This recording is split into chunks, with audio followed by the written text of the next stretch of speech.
Every August, the Prime Minister is invited to Scotland to spend a weekend as a guest at Balmoral Castle. While there, Her Majesty and the Prime Minister often take a moment to catch up on matters of state. Generally, this takes place in the drawing room. In the corner, a desk by George Hepplewhite in 1775. 2 Landseer portraits. On the mantelpiece, a gold-framed clock made by Ferdinand Berthoud. 2 chairs from Arbuckle and Haynes in Inverary, and a tartan throne, hand-woven by Mrs. Janet Macduff, an estate employee. A large fireplace dominates the room, but supplementary warmth can be supplied as required by a 3-bar electric heater purchased from Woolworths on the 5th of August, 1968.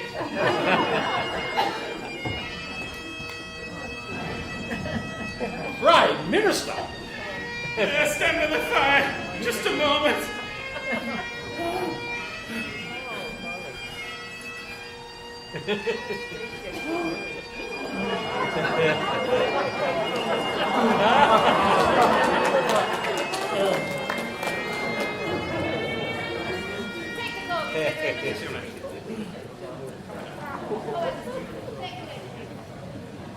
You know, of course, it's a rude rain. That's what the locals call it. That's not rain, ma'am. That's daggers and merciless ice. Blowing at 50 miles per hour horizontally in August. This unholy mess is a result of me popping 20 yards to the car to fetch Mary's reading glasses. The Tsar of Russia, when he came to visit, claimed it was colder here than in the wastes of Siberia. But be reassured, I've spoken to the Gillies and told them that we're going to have our picnic at Geldershill. Let's come there. Picnic? Good God, I was told in the event of bad weather we'd be having dinner here in the castle. Oh, but this isn't bad weather. It's just a spot of summer rain. Oh. How did you enjoy the games today? The enjoyment of any sport comes with an understanding of its subtleties. I'm sure there are nuances to caber tossing, putting the stone and tugs of war, and profound allegorical significance to island dancing, but I'm afraid they're lost on me. Well, it's quite simple. The sports and trouser straight go back to the day of clan military recruitment. And the Highland dancers represent a magnificent stag leading its herd. Here we go again. Will that chappie never stop? The piper to the sovereign plays every morning at 8 o'clock, no matter where the crown is in the world. Has done ever since Queen Victoria. One's just retired, so we're auditioning for his replacement. Oh, this looks rather good, I think. Honestly, you lot and your Scottishness. You know, you don't fool me for a second. This whole place looks like a Rhineland schloss. Not. It was built by a local Aberdeen architect with stones from our very own quarry. And just 1 or 2 modifications to the design by Prince Albert. Oh, yeah. I can guess how that went. Please make it look exactly like a Rhineland schloss. Do you mind if I smoke? No, not at all. Oh, have you mislaid your pipe? Oh, no, ma'am. The pipe's strictly for the television and the campaign trail. All that folksy unpacking of tobacco and paraphernalia makes me more approachable and buys me time if the question's a tricky one. The cigar is my first love, but too potent a symbol of capitalistic privilege and power. If I went round puffing one of these, I'd lose the left of my party in a second. I think you've lost them already by taking on the unions and reneging on all those radical election promises you made. My party will not be seen as a party of devaluation. All right. I thought I was here on holiday. Quite right. You're here to relax.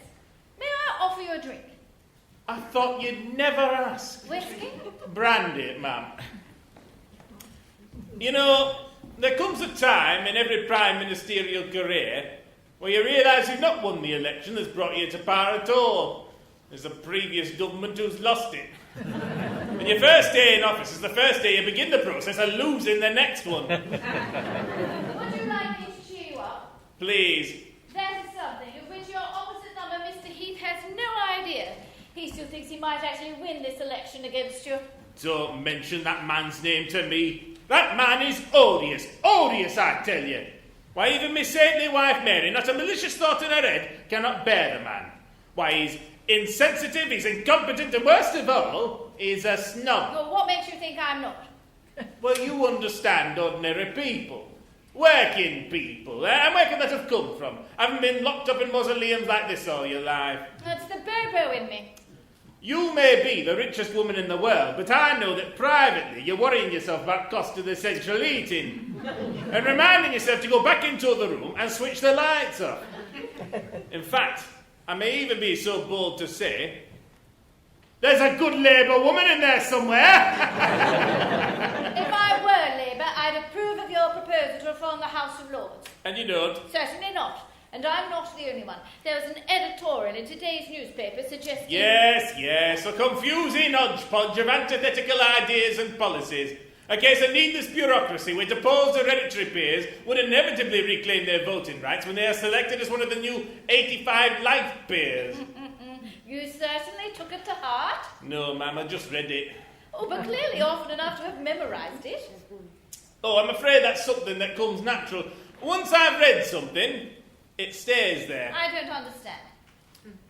3.1415926 53588979 32384626 4338 3279 50288 419716 9399 3751 0582 0974 9445 9230. What on earth is that? That's pi to 66 places. Would you like me to go on? I can do up to 135. You have a photographic memory. I do. You memorised the article after having read it. Skimmed it once over a boiled egg. I don't believe you. Yes. No. Yes, go on, test me. Open up any book on any page. A book.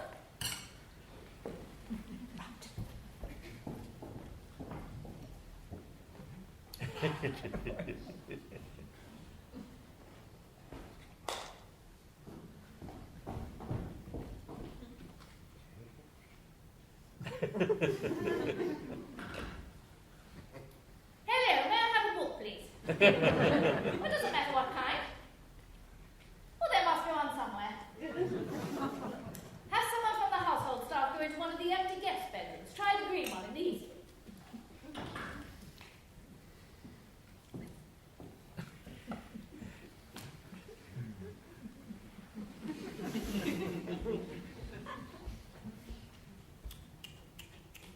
Won't be long. Yes, it will. That's a journey of about 3 miles. In a private household, it's a scandal.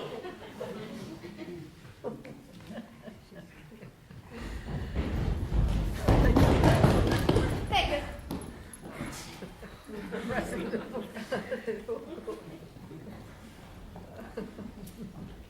Life in a Crack Regiment.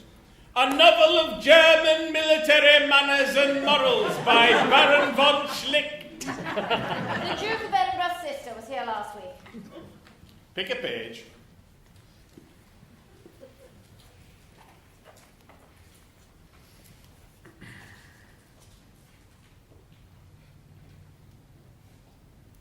Oh. The final German victory over England is only a question of time. Before long, we will have air superiority, and 90,000 men, horses, and tanks will rise out of the sea onto British soil. Once we have established dominance, we will begin occupation. Key targets will be neutralized. The Prime Minister, Freemasons, Marxists, Jews, all confirmed enemies of Germany, with the exception of Oh dear. key members of The British royal family, whom we believe are deeply sympathetic. Oh, extraordinary, extraordinary, yes. Well done, you. Oh, we should get ready for the picnic. I can hear the Land Rovers being loaded up. Wunderbar. Don't be like that, you've dried off, haven't you? Besides, it's a beautiful city living have made you soft. Didn't you wear wooden shoes to school in Halifax? Huddersfield, ma'am, and not me personally, some of the other boys. Oh, I see. Somebody else's hardship. Typical politician. Anyway, enough about your clothes. Where are my dogs? Mara, Tilly! Oh, good. Oh, yes, you are. Come on, let's go walk, please. Come on. Come on.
Not long now, Prime Minister. Her Majesty will be with you shortly. Thank you. May I have a glass of water?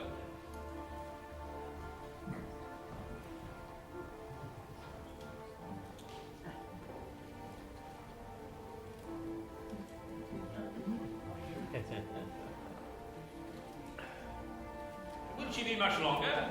The urgency of the situation has been conveyed to Her Majesty. However, she's had a long-standing appointment with Mr. Beaton, the photographer, and he generally runs late.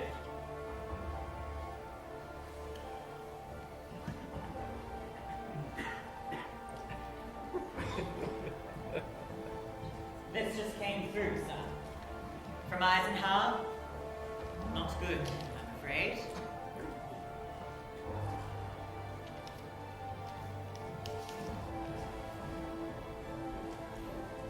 Prime Minister. Ma'am, I'm so sorry to have kept you waiting. events are moving at great speed. Would Her Majesty like me to walk her through it? Please. Yesterday morning, the Israeli army launched an attack into Egyptian territory, the Sinai Peninsula, and is rapidly approaching the Suez Canal. The Egyptian army has mobilized a retaliatory force and is ready to engage. Her Majesty's government has now made two separate and simultaneous appeals to the Israelis and the Egyptians to halt all acts of war and to allow Anglo-French forces into the country to preserve the peace and freedom of passage for all vessels in the Suez Canal. The Israelis have expressed a willingness to comply, but if the Egyptians do, but sadly President Nasser has refused thus far. When does the deadline expire? Tomorrow morning, ma'am. And the next step in your view would be? Military intervention, ma'am. War. Indeed, to keep the peace. It's the correct thing to do, ma'am. Nasser's playing roulette with the stability of the whole Middle East, indeed the whole world. The man's an Asiatic fascist, and I think we can all remember too well the cost of giving in to fascism. The view of the Joint Intelligence Committee report is somewhat more balanced, suggesting we view him as a successful revolutionary.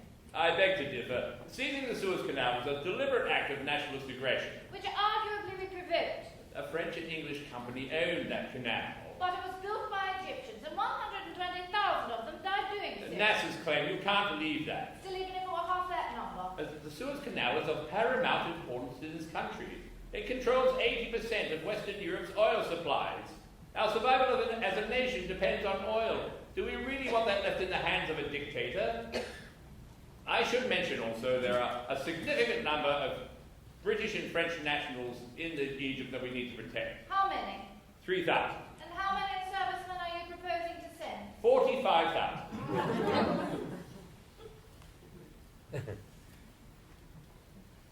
Well, thank you for your explanation and for taking the time to walk me through it. Ma'am. Before you go, I do have one or two questions. I noticed when you mentioned that the Israelis had launched an attack that you did not express surprise. Why would I express surprise? Because in the transcript of the cabinet meetings dated the 23rd of October, it was clear that the Israeli position was that under no circumstances would they launch a full-scale attack for fear of diplomatic isolation, leading me to believe that either they changed their minds or that they weren't acting alone, that there had been some sort of collusion. Have we? Have we what? Colluded with Israel in any way? Ma'am. Well, it's just that in the same cabinet minutes, reference was made to a meeting we were planning to attend in Paris the following day, which French and Israeli leaders would also happen to be at. Obviously, I was keen to follow up on this, but then I noticed that in subsequent minutes, that all mention of the Paris meeting had been redacted, leading me to believe that either it never took place or people would prefer no one to know that it had. And that first copy reached you? It did. Don't forget, as sovereign, I'm copy number 1. And copy number 1 read it? She did. She reads every bit of paper that comes in every box every day. Very well. 6 days ago, this government met with representatives of the Israeli and French governments in a small village on the outskirts of Paris, where a document was signed, the Sèvres Protocol, which outlines plans for a coordinated offensive against Egypt, whereby the Israelis would attack the Egyptian army near the Suez Canal, thus allowing the intervention of Anglo-French forces. Is it even legal? Let's not bring the lawyers into this. It's a political matter. Who else knows about this? Certain members of cabinet, senior members. But not Parliament? No. Or the United Nations? No. Or President Eisenhower? I have declared our intentions to him. And? The Americans will come around. As our oldest allies, they know their job is to support. When does all this begin? Airstrikes start tomorrow. What's the best possible outcome? That we rehabilitate a country ravaged by a maniacal tyrant. And reinstate a friendly, cooperative, pro-Western government that will safeguard our economic interests. And the worst possible outcome? That we lose the lives of British servicemen and our reputation around the world for honesty and decency. You seem, if you don't mind me saying, a little tired. Are you sleeping, Prime Minister? I'm fine. They've given me some stuff to keep me going, keep me sharp and on my feet. Maybe they should give you some stuff to calm you down. They've given me some of that too. Ma'am, all my life I've been a man of peace. Working for peace. Striving for peace. Negotiating for peace. I've been a League of Nations man, and I am still that same man with the same convictions and the same devotions to peace. I could not be other even if I wished. I was right about Mussolini and Hitler, and I'm right about this fellow. This is the right thing to do. You don't wish to give it more time and see if a diplomatic resolution can be reached to the UN? No, ma'am. The right thing is to go in now and go in hard. Do I have your support? The Prime Minister will always have my support. Thank you, ma'am. Now, if Her Majesty will excuse me.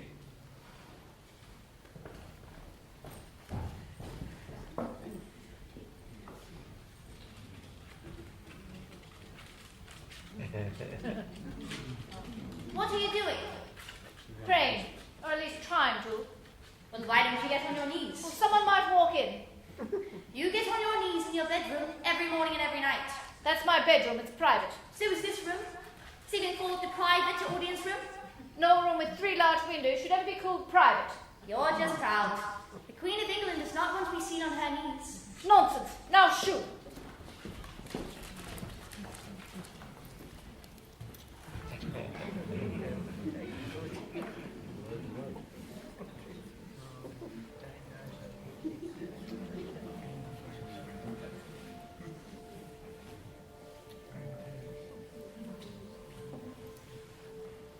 Why are you still there anyway? Why aren't you with the others? It started raining so we came inside.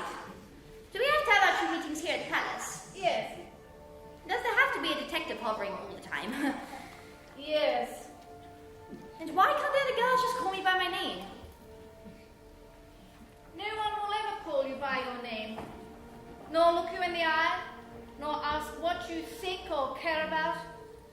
They just expect you to do exactly as you're told, to never show how much you might struggle with that. Now go on, go back to the others, and don't show anyone that you were sad. I wasn't. Yes, you were, but your secret is safe with me.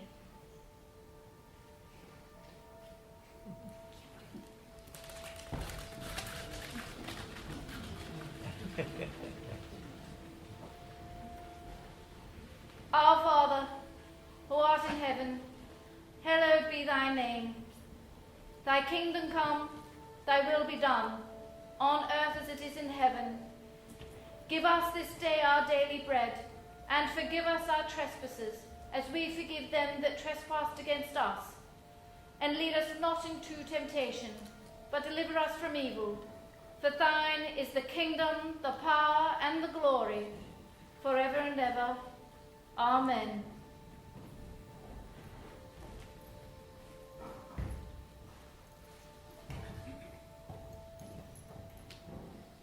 Ma'am, just had a phone call from Downing Street to give us a bit of a heads up. About what? Well, it seems the Prime Minister left number 10 somewhat troubled. Actually, the word they used wasn't troubled. The word they used was vibrating. Oh. Yes, anyway, it seems that they aren't able to give us any precise temperature for today's audience, ma'am. Are we for the high jump, do you suppose? Possibly, maybe. I think so.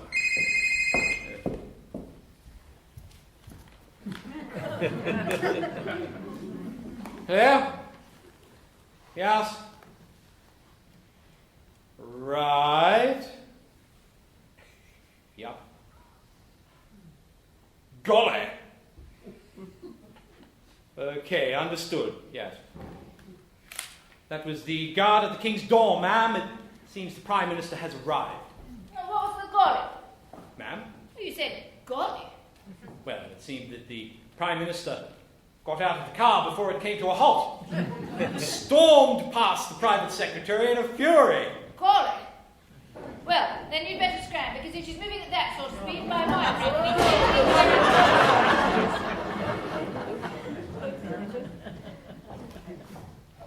Your Majesty.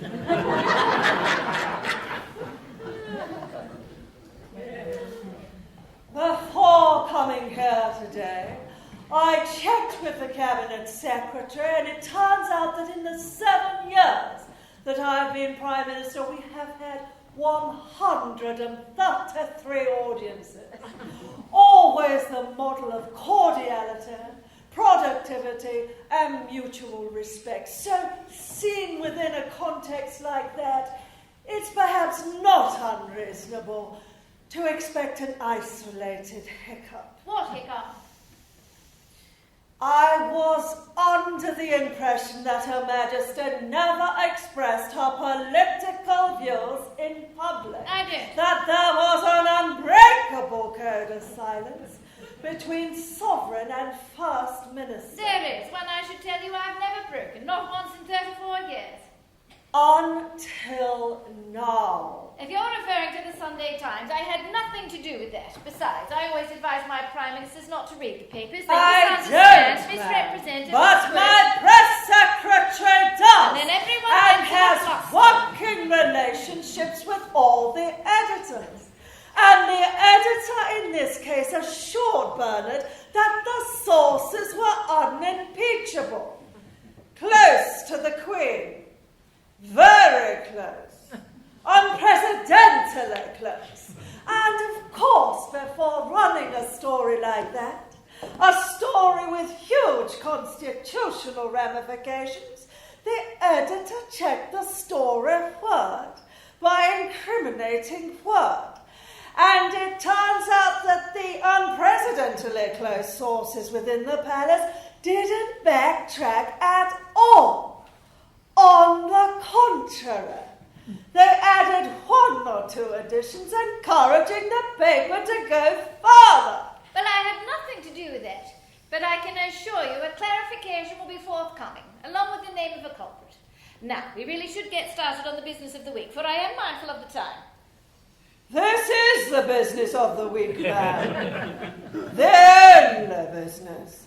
Besides, it's not necessarily a bad thing, is it, just for once, to break with tradition and shed the straitjacket of our protocol to ask ourselves some of the bigger questions. I think we have enough respect for the institution we both represent and for one another personally to do that. Woman to woman. We are, after all, the same age. Oh, eh? Just 6 months between us. Who's the senior? I am, ma'am.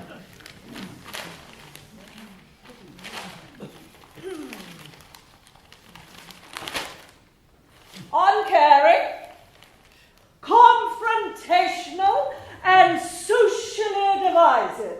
That's how these sources close to the Queen describe me. That I lack compassion, and the policies of my government have done irretrievable damage to this country's social fabric. Let me remind Her Majesty, so that she may remind the sources so close to her, when we came to part, the dead lay unburied, and the sick languished in corridors, on hospital trolleys, unattended, because unelected union leaders had called them out on strike. That was Britain under James Callaghan and Harold Wilson. I made the pledge then that no union leader would ever succeed in holding this great country to ransom again, and they have not succeeded. Prime Minister, It takes a very special kind of courage to cross a hostile picket line each day to feed your family. Men like that are what we're proud to call the best of British. But above all else, it seems the palace took offence to my stance regarding sanctions against South Africa. Ma'am, let us be quite clear about this. Nothing useful can be achieved by sanctions. sanctions would hit the apartheid regime where it hurts. They would hit us too. South Africa is the UK's 4th largest trading partner. I was rather hoping we might look at it from their point of view. I am, ma'am. South Africa is already a disinvestment economy. A total ban would devastate them. Black South Africans want sanctions. Shouldn't we listen to them? Black South Africans don't want to inherit a wasteland. They will if they feel it is their wasteland. President Kaunda of Zambia could do worse than talk to him. It is not in the business of a British Prime Minister to consult with unelected dictators. But it is of their sovereign when they're part of the Commonwealth. Ah, the Commonwealth. Yes, the Commonwealth. I recognize that for your family, the transition of this nation from empire to comparative supplicancy on the world stage may have come as a greater shock than to the rest of us, but I would argue that the Commonwealth is not the way to bridge that gap or restore that loss of self-esteem. There are ways of Britain being great again, and that's through a revitalised economy, renewed economic power, not through political fraternisations with unreliable tribal leaders and eccentric costumes. But isn't that all I am, Prime Minister? A tribal leader in eccentric costume? Certainly not. Your head of an evolved constitutional monarchy that stretches back to William the Conqueror. It's not comparing like with like. But that is where we differ, for you see, Prime Minister, I consider myself exactly like them. To me, Ghana, Malawi, and Zambia are all great sovereign nations with great histories. I'm aware that you don't share that view, that to you the Commonwealth is a distraction, a waste of time. In fact, I believe you even have a nickname for the annual Heads of Commonwealth Government that is so important to me. Do remind me what it is again. Compulsory handouts for greedy mendicants. Oh, that's somewhat politer than the one I'd heard. Coons holidaying on government money. I had nothing to do with that. That was my husband. The Commonwealth of Nations is an idea that is dear to my heart. In a way, I've given my life to it. That was the pledge I made 40 years ago. On the wireless, to our great imperial family. I remember listening to it. How very young we were. As sovereign, I am obliged to support you in whatever position you take, including South Africa, including sanctions. Your position is that of the United Kingdom, that of the government. And that's an end to it. I must fall in line. But I do have just one question for you, however. Given what little impact it would have on your day-to-day political fortunes, and yet how important it is to me, could you have supported me just once? My heads of government, many of whom I consider friends, now feel that I've betrayed them on an issue that's important to them. All they need to do is read the Sunday Times. It will lead them in no doubt as to your position. But my responsibility for the time I have in office is to put sentimentality to one side and look after this country's interests from the perspective of a cold balance sheet, pros and cons, and it is my judgment that to focus on our economy and standing in the world is what's best for Britain, and incidentally, the profile of the person that personifies it. You, Prime Minister. No, you, ma'am. You'll be here having these conversations long after I've gone. And whilst I greatly admire your sense of fairness and compassion towards those less fortunate than us. Oh, do you really? Let's not forget of the two of us, I'm the one who came from a small street in an irrelevant town with nothing. And I don't want people's pity or charity or compassion. Nothing would insult me more. Yes, but not everyone is as prodigiously gifted as you, Prime Minister, nor as driven. I came to office with one deliberate intent. That was to change this country from being a dependent to a self-reliant culture. And I think in that I have succeeded. Britons know instinctively there is no such thing as society. They've learned to look after number one, use their elbows, get ahead. Then, if they choose, they may help their neighbour. You see, no one would remember the Good Samaritan if it only had good intentions. You see, he had money as well. Oh, our time is up. How it flies. You must be greatly looking forward to tomorrow. Yes, the we are. wedding. Prince Andrew and Sarah Ferguson. They seem like a good match. Yes, I think so. My own son Mark announced recently that he would be getting married. Oh, the explorer. Oh, not an explorer, ma'am. He got lost just the once. Oh. No, he's a businessman, an entrepreneur. Who's the lucky lady? An American from Texas. Arms, wasn't it, your entrepreneur son? Oh, not anymore. He's moved into cars now and fixing. Oh, a mechanic like me. I trained in the war. Not that kind of fixing, ma'am. No, it means he makes introductions. To whom? Oh, businesses from the Middle East mostly, and South Africa. Of course. Your Majesty.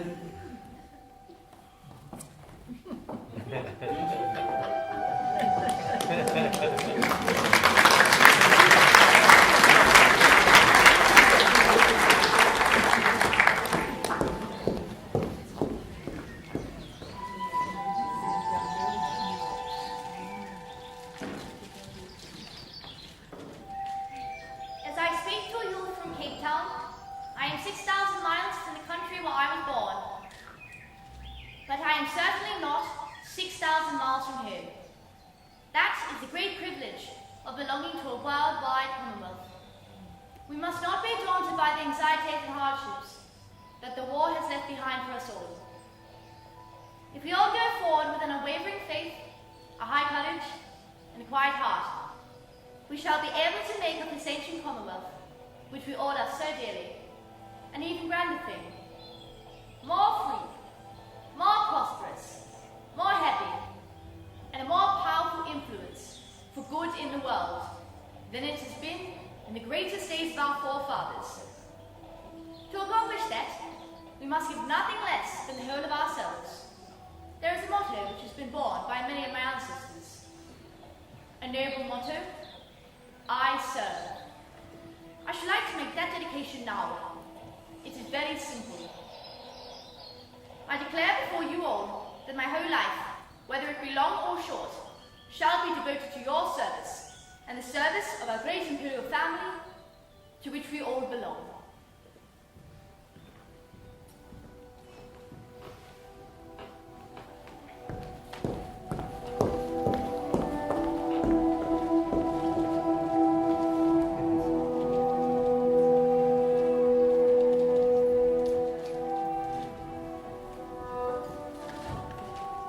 Mr. Cameron, ma'am. Your Majesty. What's that? Not me, ma'am. Nor me, ma'am. Oh, for heaven's sake. Grandchildren. May I, ma'am? Oh, how did you do that? The red button here, ma'am. There's a tiny red button. It disappears after you touch it. Oh, Nice. what's that? The new Samsung. Oh, I begged them not to give me one, but then security persuaded me that it would double as a useful tracking device, in case I ever tried to escape. I suppose you have one. 4. Oh. Anyway, we have far more important things to discuss. You've been in Washington, I have. and then Bonn, or was it Bern? Basil, yes. Oh, yes. Well, I seem to do nothing but welcome you back from European summits. How many have you been to now? Oh, lost count. Me too. Anyway, how did it all go, in a nutshell? The desire for the single currency to survive is still there among the core countries, just. But the green shoots of recovery people had hoped for post-austerity have simply not materialized, and now the very real possibility of the Greeks packing their bags and going their own way begs the question, do the creditor states bail the Greeks out again and risk disaster, or let them go and risk disaster? Behind closed doors last week, I don't mind telling you, President Obama became quite animated about all this. It wouldn't worry me so much if I got a deeper sense of hope or a shared mission or ideology among the rest of the member states, or anyone doing it because they actually believed in it, the way the post-war generation of politicians did. Never again. It's hard to understand why we British have been so resistant to Europeist...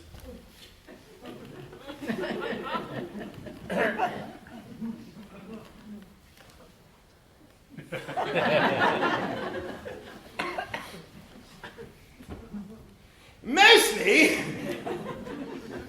I'd say it's because we're an island and not part of the continent and still have too vivid a memory of the war and struggle with the languages of the Europeans. And not to mention the fact that we... Tend not to like them very much. Quite. But don't you think it might also be the fact that in you... It's my fault again, is it? We have a head of state who has such strong emotional ties with the Commonwealth it's very difficult for us subjects to fully commit ourselves to any other union. That is, until you... Drop dead. No.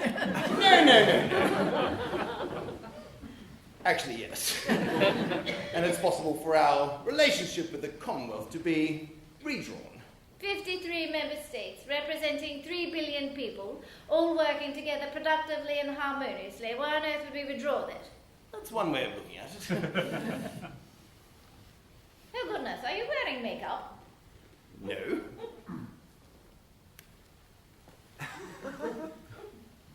Oh, yes, you are. It's come off your neck and onto your collar. Oh, must have been from an interview this morning. Well, didn't they offer to take it off? Well, they did, but there was no time. That was the excuse Mr. Blair used to give. By the end, I noticed he wore it all the time. Along with that grin. Oh, you were a great admirer of his, weren't you? Of Tony's?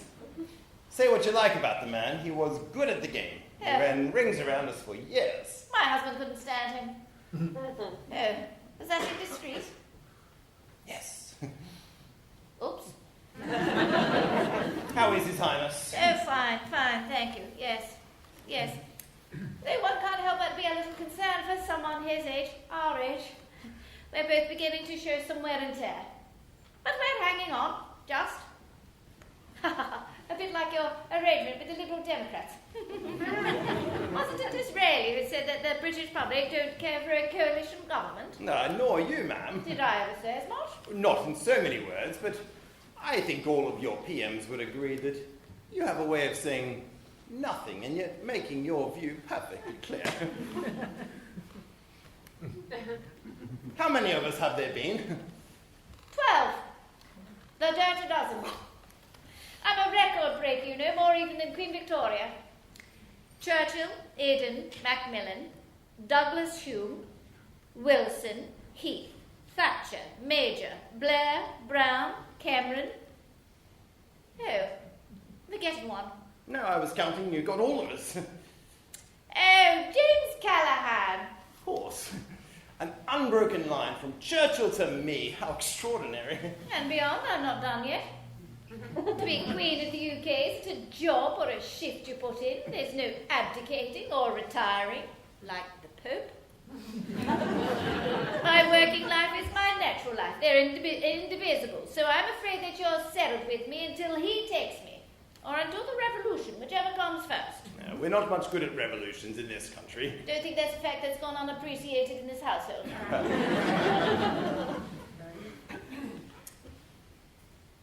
Of the 12, was there one with whom the working relationship was particularly fruitful? Do you mean, did I have a favourite? I suppose that is what I'm asking. What a question. Friendliness, not friendship, Mr. Cameron. That's the principle, the office, not the individual. Now, there's nothing else. I think that's enough for this week. Ma'am. Oh, before you go, what did you give and what did you get? Ma'am? From the Obamas. You said you were in Washington this week. Oh, gifts. I gave the president a collection of Churchill's poetry to celebrate half a century since the great man's death. In return, I got a personalised barbecue. Yeah, well, that's you. Yeah. How does one personalise barbecue? No, came emblazoned with British and American friendship flags and a personalised plaque on the side and 2 White House chef jackets with mine and Samantha's names embroidered on them. Oh, well, don't tell my husband. He'll be green with envy. Your Majesty.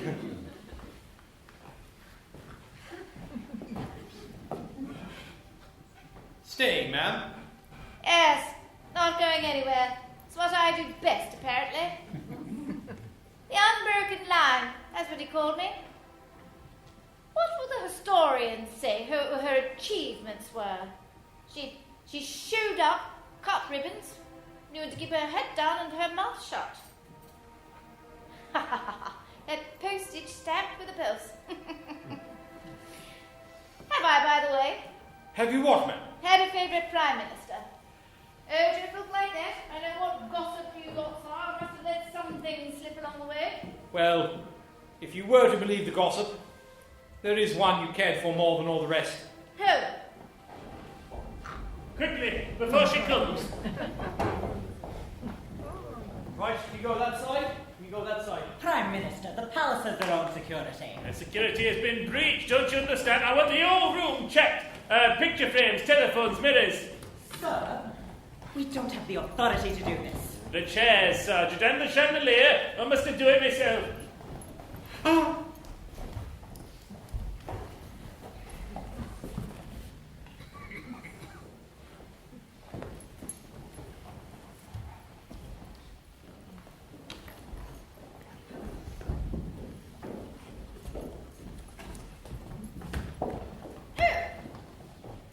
Don't be alarmed, ma'am. These gentlemen are with me. I've asked them to check the room. Whatever for?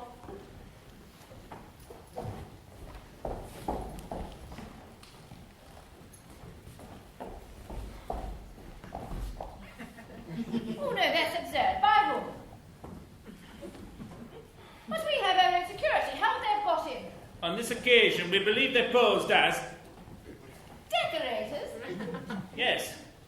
When the audience room was redecorated recently. Oh, well, I hate to disappoint you, but this room's not been redecorated yet. Are you sure? Oh, the paint on these walls hasn't been touched since my grandfather, George V. That's it, sir. It's all done. Clean as whistle. You've checked the table light and the phone. Yes, sir. Behind the paintings. Yes, sir. The Gainsborough. Nothing. Good God. What's happening to me? Lads.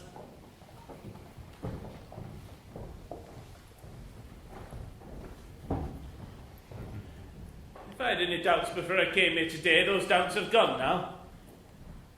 I can't go on, ma'am. Not like this. What are you talking about? This is no way for a leader to be.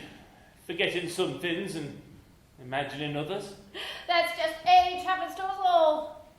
No. It's not just age, ma'am. It's been diagnosed. It has a name. I first noticed it a few months back at the Lord Mayor's dinner. I usually speak without notes, and suddenly I dried. I had trouble expressing myself. And then Mary said I'd become subdued and started misplacing things. So I went to see a doctor. I didn't tell anyone. I pretended it was from my back. What did the doctor say? Well, that the symptoms I described could be age, could be stress, but were more likely classic indicators of Alzheimer's. They told me to keep an eye out for increased memory loss, lack of judgment, personality changes. Imagining rooms have been painted and bugged, for example. Well, I wouldn't worry too much. Several of your predecessors had far more serious afflictions and continued to govern without the public being any the wiser.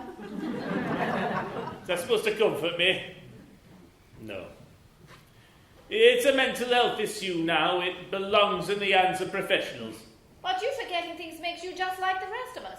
Balmoral, a few years ago, the way you memorised my husband's sister's book. Extraordinary. Life in a top regiment. Crack regiment.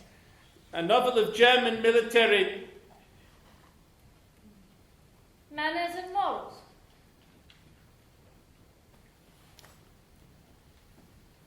Have you shared this concern with anyone else? Nobody. Not even Mary. But I think the time has come now to tell her and the Cabinet Secretary of my decision to resign.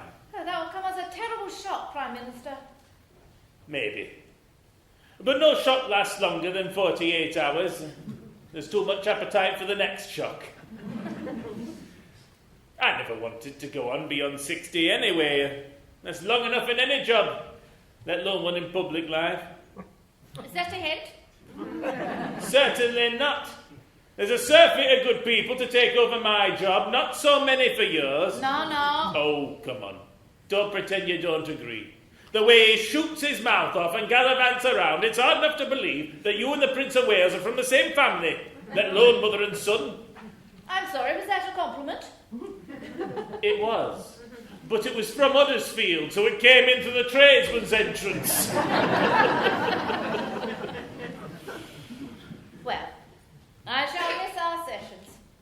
I don't mind admitting I let out an unconstitutional cheer when you beat Mr. Heath this time. I always said you were a lefty at heart.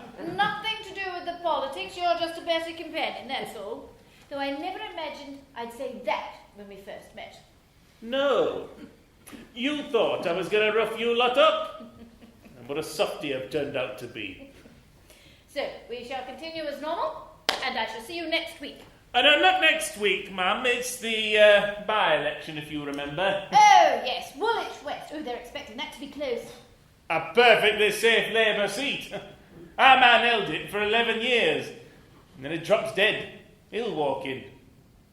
I could have murdered him. What's the matter? I can't remember his name. William Hamley. Of course. Thank you, ma'am.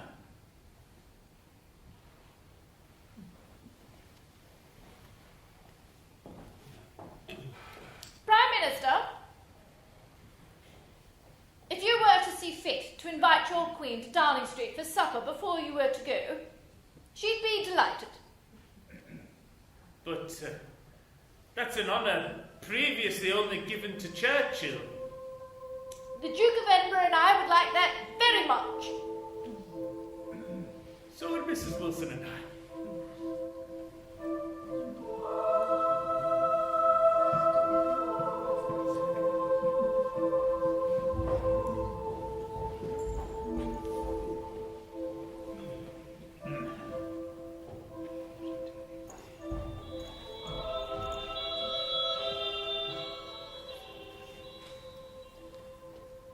You still here? Of course I'm still here. Anything interesting? No, not really. What have you been up to today? Just had a lesson. With Vice Provost Martin? Yes. What was the lesson about? The British Prime Minister, And what did you learn? mainly, what a strange creature he is. Marked by shyness, often lonely and unhappy in school, having suffered a trauma in childhood, leaving them haunted by a compulsive and obsessive need for love and power. Basically, they're all mad. And what advice did he offer on how to deal with them? To keep my opinions to myself, remember my constitutional limitations at all times, and hope that I may nudge them by maybe 1 or 2 degrees over time. How humiliating. Why? To have to sit there like a stuffed animal and listen politely to mad people for hours on end. Well, that's one version. A kinder one, perhaps, would be that you're allowing complicated... over-complicated people a chance to measure themselves against something that is unchanging, permanent, simple. Simple. Your ordinariness as a human being will be your greatest asset as sovereign.